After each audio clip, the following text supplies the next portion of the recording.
पूरे घर में मंगल गीत गूंज रहे थे। फूलों की सजावट से आंगन महक रहा था। थोड़ी देर के बाद दरवाजे पर गाड़ी के रुकने की आवाज आई। साथ ही जोर से पटाखे फूटने लगे। तो मधु आरती की थाल लेकर दरवाजे पर आई।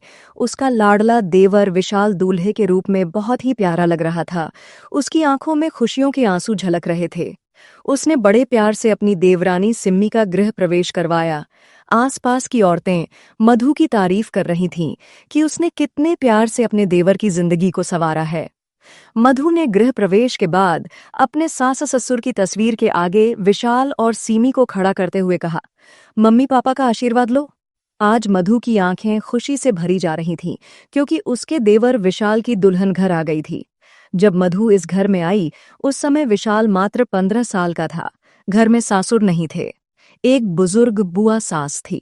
वह भी उसकी शादी के 10 दिनों के बाद अपने घर चली गई थी।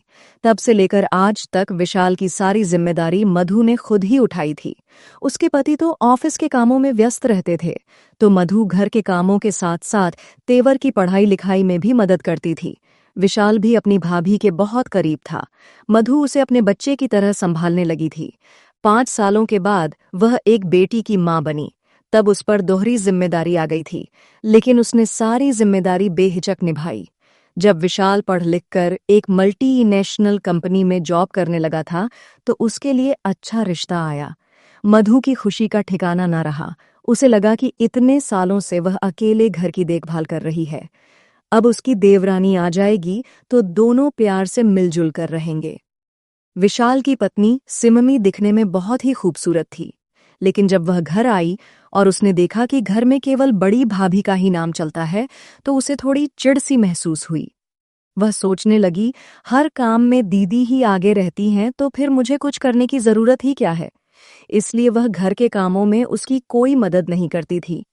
शुरुआत में तो मधु को लगा कि अभी तो देवरानी नई नई आई है, तो वह भी उसे ज्यादा काम करने के लिए नहीं कहती थी। एकद महीने तो घूमने फिरने में ही निकल गए। सुबह सवेरे उठकर उसकी देवरानी तैयार हो जाती थी और कभी मार्केट चली जाती थी, कभी अपनी सहेलियों के साथ घूमने निकल जाती थी। फिर सहेलियों को पार्टी देने के नाम पर शाम को भी बाहर निकल जाती थी। छुट्टी वाले दिन वह पति के साथ घूमने निकल जाती थी। ऐसे ही धीरे धीरे समय गुजरता जा रहा था। ऊपर से खाने पीने में भी नखरे दिखाने लगी थी। कभी वह कहती थी, दीदी मुझे अरहर की दाल पसंद नहीं है, मेरे लिए मूंग की दाल बनाया करिए। तो कभी बनी हुई सब्जी किनारे करके कहती थी, भाभी मुझे तो अचार ही दे दीजिए, ऐसी सब्जी मुझे पसंद नहीं आती। अब वैसे तो मधु उसकी पसंद का ध्यान रखने की कोशिश भी करती थी, लेकिन दिन ब दिन उसके नखरे कुछ ज्यादा ही बढ़ते जा रहे थे। एक दिन उसकी तबीयत ठीक नहीं लग रही थी। सुबह सवेरे उसने नाश्ते में कुछ भी नहीं बनाया। वह बिस्तर पर ही पड़ी हुई थी। उसके पति को ऑफिस में जरूरी काम था तो वह ऑफिस के लिए निकल गया।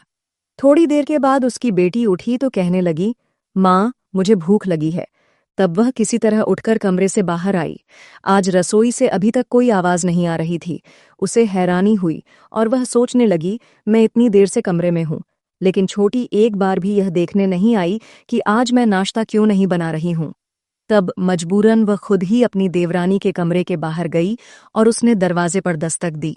उसकी देवरानी अंगड़ाई लेते हुए बाहर आई और कहने लगी, क्या हुआ दीदी, नाश्ता बन गया क्या? वह कहने लगी, नहीं छोटी, आज मैं नाश्ता नहीं बना पाई हूँ। मेरी तबीयत ठीक नहीं है और पीहू को भूख लगी है। क्या तुम उसके लिए 2 सैंडविच बना दोगी? यह सुनकर वह कहने लगी, अरे आपकी बेटी है तो आप उसे नाश्ता बनाकर दीजिए ना, मैं दूसरों का काम क्यों करूं? यह सुनकर मधु हैरानी से उसका चेहरा देखने लगी और गुस्से में बोली, हम तो एक ही परिवार है ना, इसमें दूसरों के लिए काम करने की बात कहाँ से आ गई? पीहू, तुम्हें चाची चाची कहते नहीं थकती और आज उसके लिए 2 सैंडविच बनाना तुम्हें भारी लग रहा है। तभी उसका देवर भी नहा धोकर तैयार होकर कमरे से बाहर आया और कहने लगा, भाभी मेरी पत्नी सही तो बोल रही है, वह दूसरों का काम क्यों करेगी? देवर की बात सुनकर मधु स्तब्ध थी। वैसे तो वह देवरानी को छोटी समझकर रोज उसका नाश्ता खाना खुद बना देती थी, लेकिन आज बुखार और सर्दी जुकाम से उसकी हालत खराब हो चुकी थी और देवरानी कोई भी काम करने से साफ इनकार कर रही थी। ऊपर से देवर की यह बात सुनकर तो मधु की आंखों में आंसू ही उमड़ आए कि देवरानी तो फिर भी नई नई आई है। लेकिन देवर ने भी इतने सालों का रिश्ता आज पराया कर दिया। उसकी आंखों से आंसू टपकने लगे और वह पलटकर अपने रूम में जाने लगी। तभी विशाल की आवाज आई, भाभी रुको, पहले मेरी पूरी बात तो सुनो। फिर वह अपनी पत्नी की ओर देखते हुए बोला, तुम्हें दूसरों का काम करने की कोई जरूरत नहीं है, लेकिन याद रखना, आज के बाद से भाभी भी हमारा कोई काम नहीं करेगी। तुम्हें भी अब हमारा नाश्ता खाना अलग से बनाना पड़ेगा। अपने हिस्से की साफ सफाई हमें अलग से करनी होगी। मैं यह नहीं कह रहा कि मैं बंटवारा कर रहा हूं, लेकिन साथ रहते हुए भी तुम्हें हमारा सारा काम अकेले करना पड़ेगा। अगर तुम आज जरूरत पड़ने पर पीहू के लिए 2 सैंडविच नहीं बना सकती, तो भाभी हमारे लिए इतना सारा काम क्यों करेगी? भला परिवार में ऐसे नहीं रहा जाता है। अगर भाभी इतने दिनों से हमारे लिए इतना कुछ कर रही थी, तो तुम्हें तो आज खुद से आगे बढ़कर सब कुछ सहजता से संभाल लेना चाहिए था। और कितने दिनों तक नई बहू बनकर रहोगी तुम?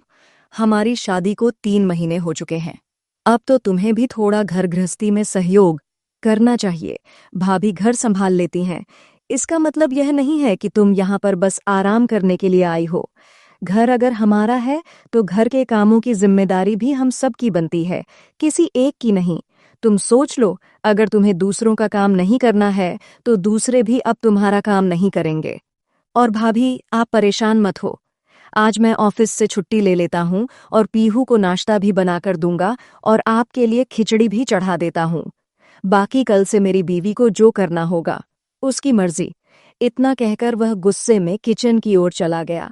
मधु तो सीधे साधे देवर का यह रूप देखकर हैरान ही रह गई थी। उसने कभी सपने में भी नहीं सोचा था कि उसका देवर इतना गुस्सा भी कर सकता है। उधर पति को इतने गुस्से में देखकर सिम्मी भी कांप उठी थी।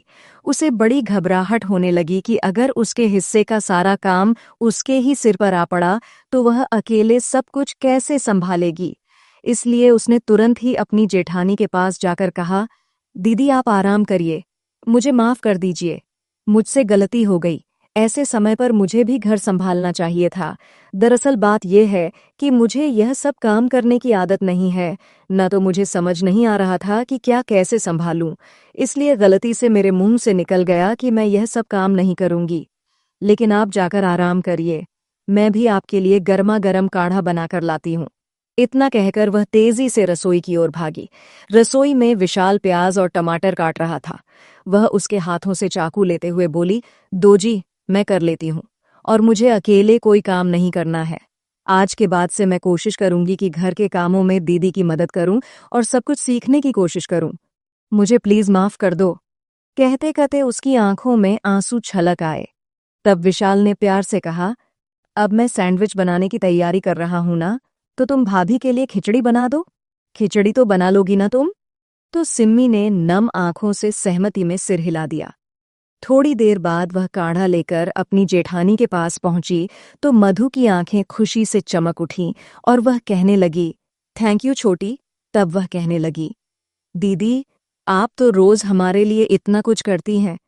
मैंने तो कभी आपको थैंक यू नहीं कहा, उल्टा जरूरत पड़ने पर काम करने से इनकार कर दिया। प्लीज मुझे माफ कर दीजिएगा। मधु ने प्यार से उसे गले से लगा लिया। पीछे दरवाजे पर खड़ा विशाल भी हल्के से मुस्कुरा रहा था। मधु ने उसे भी आभार भरी नजरों से देखा, जिसने अपनी पत्नी को सही राह दिखाई थी। दोस्तों, रिश्ते खून से नहीं, समझदारी और सहयोग से बनते हैं। घर वह जगह नहीं होती जहां सिर्फ दीवारें बांटी जाती हैं, बल्कि वह होती है जहां जिम्मेदारियां भी बांटी जाती हैं। जब कोई बिना कहे किसी के लिए खड़ा हो, तो उसका साथ निभाना सिर्फ कर्तव्य ही नहीं, बल्कि सम्मान भी होता है। और सबसे जरूरी बात यह है कि रिश्तों में मुझे क्यों करना है कि जगह अगर मैं क्यों ना करूं, आ जाए तो हर घर जन्नत बन जाए। तो दोस्तों, ये थी हमारी आज की छोटी सी कहानी। आपको यह कहानी कैसी लगी, कमेंट करके ज़रूर बताएं। अगर आपको यह कहानी पसंद आई हो तो इसे लाइक करें और अपने दोस्तों के साथ शेयर करें। आगे भी ऐसी ही कहानियों के लिए हमारे चैनल को सब्सक्राइब करें और बेल आइकन दबाना न भूलें, ताकि आप हमारी कोई भी कहानी मिस ना करें। धन्यवाद।